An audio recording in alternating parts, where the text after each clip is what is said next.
Hi learners, welcome to our YouTube channel The R Realm, and in today's video we are going to have an exploration of literary devices, that what literary devices are and how they are used and how they make our text beautiful and effective.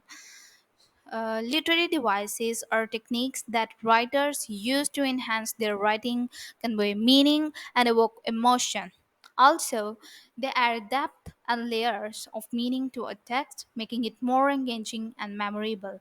First of all, let's have a look to Shakespeare's most famous statement: "All the world is a stage, and all the men and women merely players." What makes this score so effective? The answer lies in the literary devices used in the statement. Metaphor. Metaphor is a figure of speech that compares two unlike things by stating one is the other without using words like or as. We don't use these words, and we directly state that one thing is the other. For example, here is a statement which says, "Time is a thief." This statement implies that the time steals moments from our lives just as a thief would steal possessions. Simile. A simile compare two unlike things using words like or as. In metaphor, we don't use these words, but in simile, we do. Like or as. For example, her smile was as bright as the sun. This suggests that her smile is as warm and radiant as the sun. Alliteration. Alliteration is the repetition of the initial consonant sounds in a series of words. This one thing, alliteration or repetition, this creates musical rhythm, and most often it leads to tongue twisters. For example, she sells seashells by the seashore.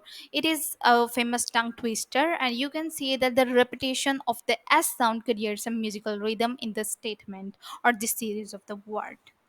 Personification.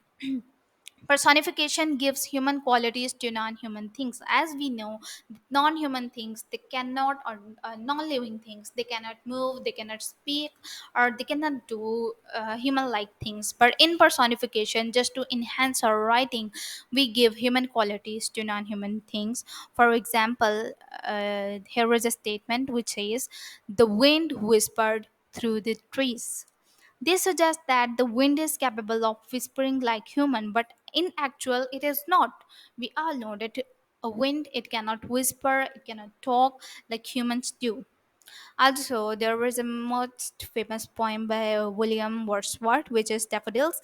In this poem, he says that daffodils were dancing. We all know that dancing is the quality of humans, and daffodils, they can't dance, they can do that. But he used personification and personificated the daffodils just to make the poem beautiful and enhance the imagery or the beauty of the poem. Hyperbole. Hyperbole is an exaggeration or exaggerated statement not meant to be taken literally used, and it is used for emphasis or effect. Like, it involves an intentional exaggeration or overstatement used for emphasis, in fact, or to convey strong emotions. It's a figure of speech that magnifies a characteristic, quality, or situation beyond its actual size, amount, or intensity. We have an example like, "I have told you a million times." This emphasizes the frequency of the statement without being literally true.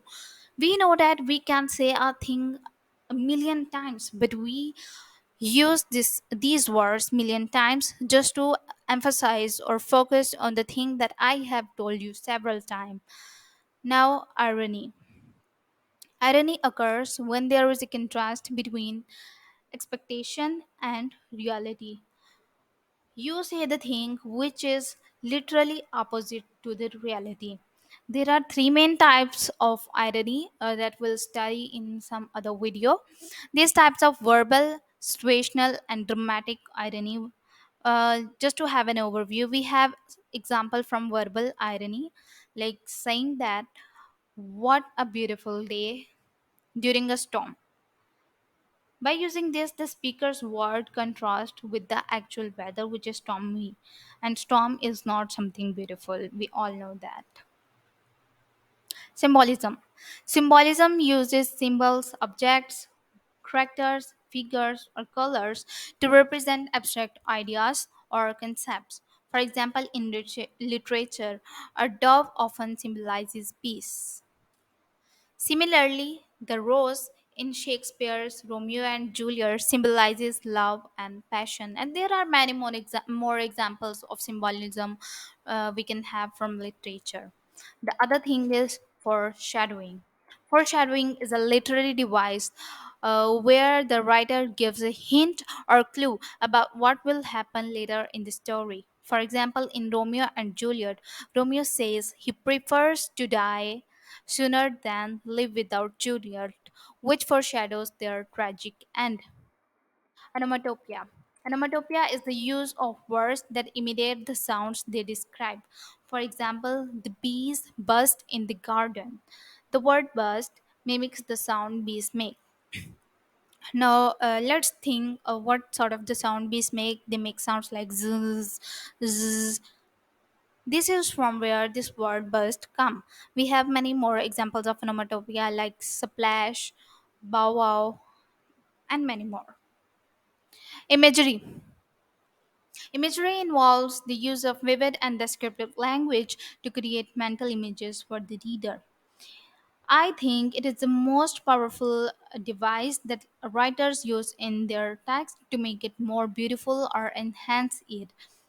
It can literally telepath you into the writer's world. You just read the text and you imagine that thing in your mind and have a very great or descriptive visual in your mind. For example, the golden rays of the setting sun reflected off the calm ocean waves, painting the sky in the shades of pink and orange. This sentence creates a visual image of a serene sunset. It's a very clear, sharp image in your mind when you read this text and try to imagine it. Let's conclude our today's lecture. Today we have explored metaphor, simile, personification, and many more devices. Remember, literary devices are the building blocks of literature. By recognizing and understanding these devices, you'll unlock a deeper appreciation for the stories you read. As Shakespeare has said, the place, the thing, keep exploring and happy reading. Now it's time to think and comment. And at the very start of the video, I stated a quote from Shakespeare: all the words the stage and all the men and women merely players. What literary device is used in the following statement? Think about it, and from the data you have learned, and answer in the comment section. Hope so you liked today's lecture.